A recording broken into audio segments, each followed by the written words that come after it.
Boys and girls, welcome back to another video by yours truly. I'm going to keep it a stack with you. Mornye West seems to be an absolute must pull, and I do mean she might be unskippable. And the reason I say that is because it seems that she is coming into this game along with the brand new mechanic Toon Break, and it seems that this Toon Break mechanic, well, to you guys' skepticism, it seems to function exactly how you guys were concerned it would function.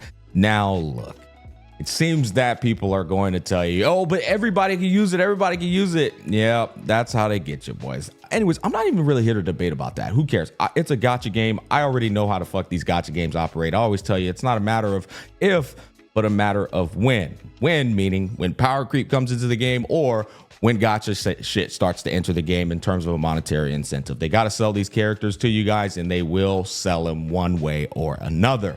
That said, Mornye seems to be the focal point of this new Toon Break mechanic that is coming into the game. And it seems that they're going to start baking these Toon Break mechanics into characters. We've already seen it with Lene. She's got two literal variations of how to build her, which I thought was really freaking cool. And I still think it is. But it seems to me that a brand new play style will be encapsulating this Toon Break functionality. Although it is accessible to the entire roster of WoWA, there will be characters that are going to be benefiting from this a lot more. I'll give you an example. You want to know a good parallel that comes to mind when I think about this? It's Super Break from Honkai Star Rail, guys. Everybody could do a Super Break to a degree, but there were the real Super Break characters focusing on doing ridiculous amounts of damage that weren't dependent on critting. And I feel like based off all the cracks that are beginning to show in Wuthering Waves, Toon Break is gonna work in a similar manner, but with kudos sprinkle on it. I remember when I told you guys about power creep, you denied it at first, and then you ended up having to admit it to yourself. This isn't to like doom post, this isn't to like start an argument, although people will argue because they just hate the two competitors taking inspiration from one another. It's more so I'm just pointing out the elephant in the room that is beginning to fucking show itself. Why do I think Mornye is a must pull? Well, let's just go ahead and look at all of the clues here that we've gotten so far. 在战斗中，莫宁挥舞长刃，并使用共鸣力操控造物。这些精密的装置会随 That's the only time you're going to see her great sword. 着他的指挥不断变换形态与位置，为我方提供护盾防御，或展开为攻击模组。 在特定条件下，莫宁会悬浮于空中，展开浮游炮组，以矩阵。 So one of the things I want to look at right here is it seems that Mornye is going to be taking the same exact role as Shorekeeper, except it's clear to me that Mornye's basic attacks and her repertoire, if you will, is way more versatile and way more impactful than Shorekeeper's little pew pew. Like Shorekeeper's got a little pew, pew, pew, pew. That's pretty much it. Like you don't even notice her skill or her other ability. But this girl seems to have quite a bit more oomph in the way that she operates with her attacks. 发射光束，精准打击敌人。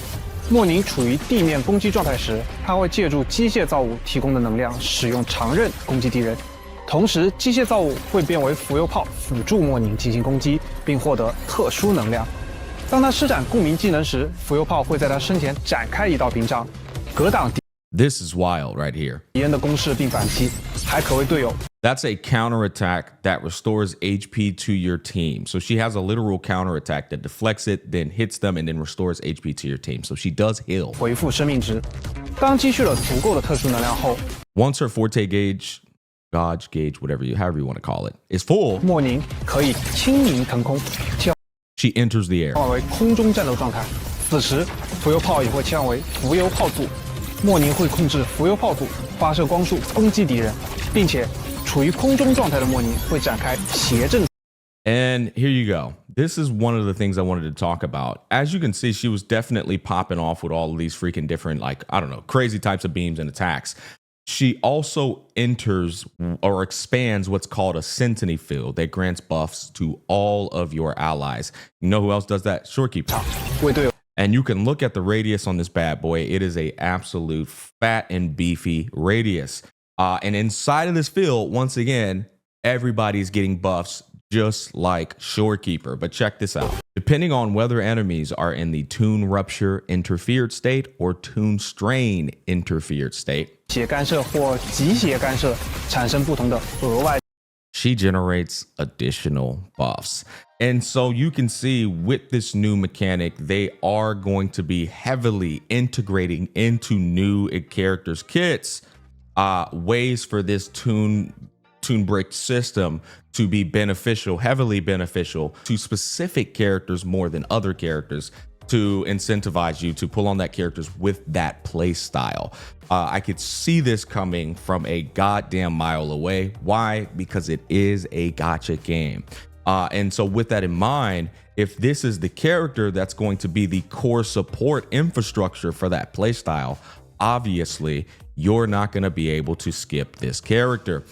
The other thing that we have as evidence is, well, we've already starting to see power creep in this game and HP inflation. It's starting to show itself. And if we look at how many times Kudo has taken inspiration from Hoyo, regardless of whether Kudo bots want to admit that to themselves, they take inspiration from Hoyo. And when you think about what Hoyo did with Super Break and how long it was in the meta for quite some time, I can easily see them heavily tailoring Tower of Adversity format as well as Whimpering Waste format, and maybe even the new game, to cater to this playstyle. It's because Linnea's kit already has these two different styles that are in synchronization with Mornye's. Oh, if you do this tune breaker, you do this tune breaker, you're gonna get this buff, or you're gonna get this buff. If we come over here to Brax, I'm gonna let him cook, but Brax even put out a tweet too. I tune broke a clanker with Mornye, and then I saw 200,000 spectro damage on top of Mornye's.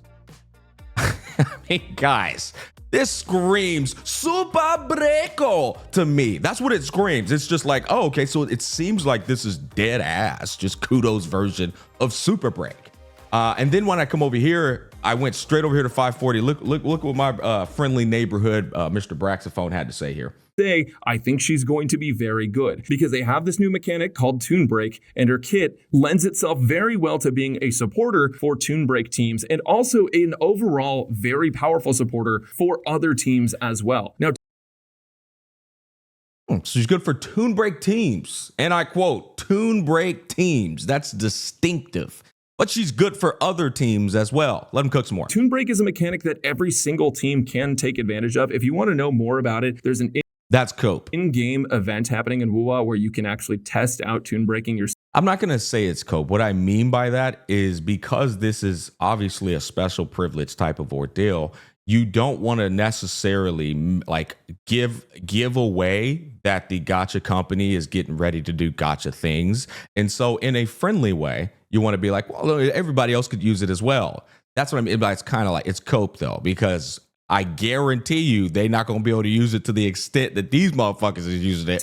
But in 3.0, it's a lot more fleshed out. All of the characters that I played have like an animation for it, and all of them are very impactful. Mornye is really cool because she has a lot of buffs in her kit that can apply to not just Tune Break teams, but to other teams as well. And overall, I think she's going to be a very versatile character that probably every single person is going to want to pick up for meta purposes if you are a meta player. In post, I actually got the okay to say this. Mornye has a ridiculous amount of buffs for your team and also has some debuffs for enemies. It's actually... So she's healing.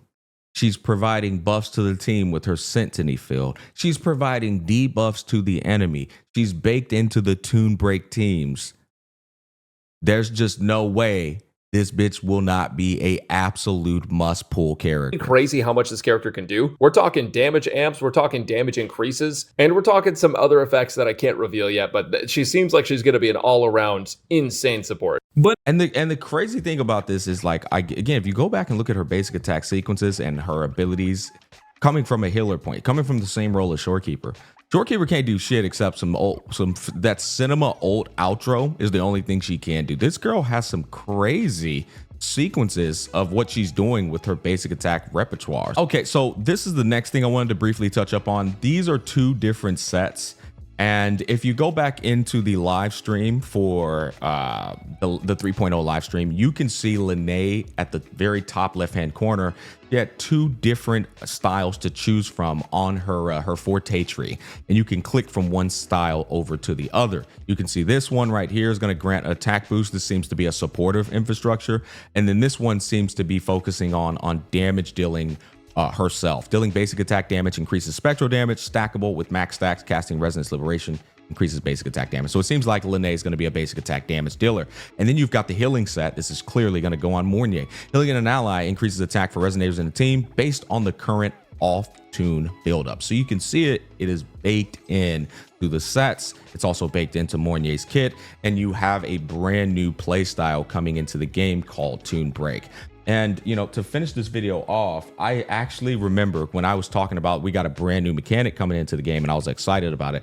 I remember my comment section. It was at least probably 30% of the comments, I would say. They were like, Smack, this sounds cool and all, but we're just concerned that this tune break isn't going to function the same way as like Super Break did in Hoyoverse, where they start forcing you to sell characters. Listen, guys, I understand your concern, but at the same time, I think this comes back to this reality of you're complaining about liquor on the liquor shelves. The gacha game is going to do gacha things. That's the reality of the situation. They want to sell you these characters. This is a way for them to sell you these characters. Now, if you ask me, I think they could have put this mechanic into the game without trying to incentivize you to pull on characters that are more heavily incentivized than others. There's always a way for you to introduce mechanics without having to get people to pull on the character because that mechanic's clearly going to be better than what you're using right now. But that's gacha. That's just what it is, right? The game is completely free to play. It's got all these insane fucking, improvements and updates that make the game feel more newer than it did before. But what comes attached to that, because nothing is truly free, is going to be things like this. All right. So with that said, if you are somebody who is thinking about pulling on, Linne or the pre-existing banner in 2.8 right now, or Mornye, I think Linne is clearly going to work with Mornye, and she's going to be a part of this tune break play style. But I think Mornye is easily the more important pick because Mornye is going to work with all tune break synergies the same way that Shorekeeper did. In fact, Shorekeeper is a great and fantastic reference point to see the value of how long a character like that can last. Shorekeeper has lasted literally since 1.4 going into 3.0. I would say Mornye's probably going to last from 3.0, maybe going into 4.5. Who the fuck knows? But I can tell you without a shadow of a doubt, Mornye is going to be the highest valued pick of 3.0. There's not even a debate about it. At this point, the cracks have shown and leaked themselves to where I can see it coming from a mile away. And that's why I wanted to make this video. You guys comment down below. Let me know your thoughts. Obviously, when the game comes out on fucking Christmas, we'll be able to affirm all of this stuff. Actually, no, we won't, because Linne will be the only character out. But you'll be able to tell what I'm talking about. Oh, that's going to be another interesting one, because Linne will be out without Mornye to increase that tune break stuff. Kudo always does that shit. It's like they'll drop a character and the character will get better later on. It's so interesting. I feel like Cheese is going to be the same way. This is a quick edit in. The last thing I wanted to talk about is, I don't know about you guys, I'm actually happy that if this all comes into fruition, which I'm pretty sure it will, I'm happy that Shorekeeper is finally getting honestly pushed to the side, boys. I'm tired of playing with Shorekeeper. I really am. I'm happy we're getting some variety here in the healing roles and such. And so the fact that we're going to get a character that's, from the looks of it, her and Chisa are looking to be replacing Shorekeeper. Shorekeeper is going to be a older unit that I'm pretty sure you're going to be able to use to get through content, but she's not going to feel as good as these newer toys. That's the way I'm seeing it. And to be honest, I think it's about time, boys. I'm gonna be real. I think it's about time. Anyways, that's gonna wrap up my thoughts. You guys comment down below. Let me know what you think. Peace, love, and happiness. And I'll catch you guys on the flip side.